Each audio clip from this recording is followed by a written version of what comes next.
An alarming report on how anti-Muslim hate crime is at a record high.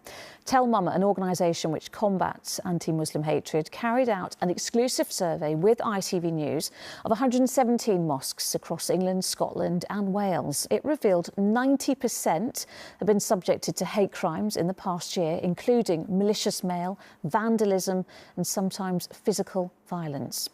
One told us how a pig's head had been placed onto the roof of their mosque. Our correspondent Stacey Foster heard from some of the victims about the abuse directed towards them and the impact it's had. And a warning, there are details in Stacey's report you may find upsetting. The camera is obscured, but it still captures the most horrific hate crime. While one person keeps a lookout, the other removes an item from a bag and positions it onto the roof of the mosque. The pictures may be grainy, but the sound of a laugh is clear as they walk back to their car. The object was a pig's head. These pictures shared with us show the moment it was discovered as people left after Friday prayers.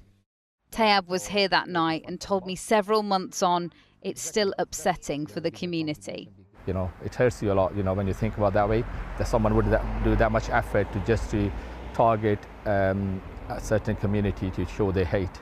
Out of all the possible ways that people can show hatred to your community, is this the most offensive? It can't be worse than that.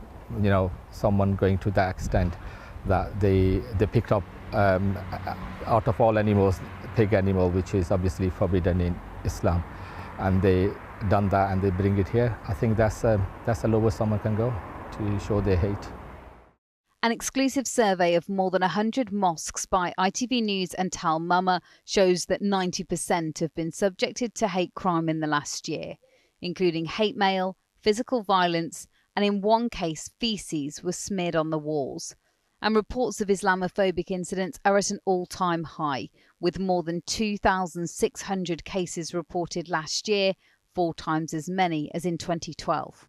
The landscape of anti-Muslim hatred has been shaped in different ways. It's been impacted by many trigger events, like the Brexit referendum, trigger events, terrorist attacks, political discourse, far-right agitation, but also the awareness of clients to come forward and report.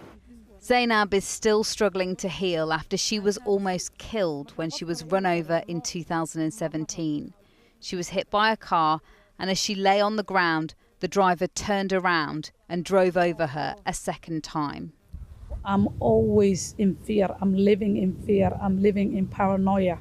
I'm always fearful of, scared of people.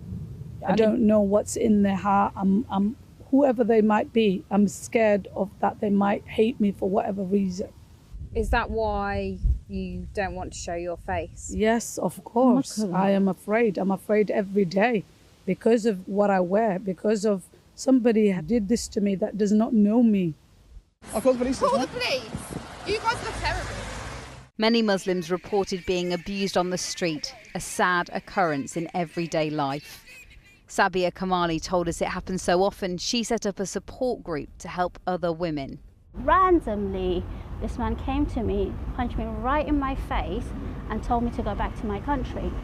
It happens and we need to do something about it, and I think that's when the forum came together and we were sort of talking about these incidents and we were encouraging women to actually report these incidents. Tell Mama has spent a decade looking at the experiences of Muslims, but they say with anti-Muslim hatred increasing, there needs to be a collective effort to call it out. Stacey, some really shocking detail in your report. Do the people that you've spoken to think enough is being done to stop these kinds of hate crimes? Well, unsurprisingly, no, they don't. And that's one of the reasons that they came forward and told us their stories, because they said that when they've reported hate crimes in the past, they felt dismissed and ignored and not taken seriously in some cases. And that's despite this data from Tell Mama and also the government's own crime data showing that this type of incident is increasing and more needs to be done. Now, tonight, Greater Manchester Police contacted us about that incident at the mosque in Stockport.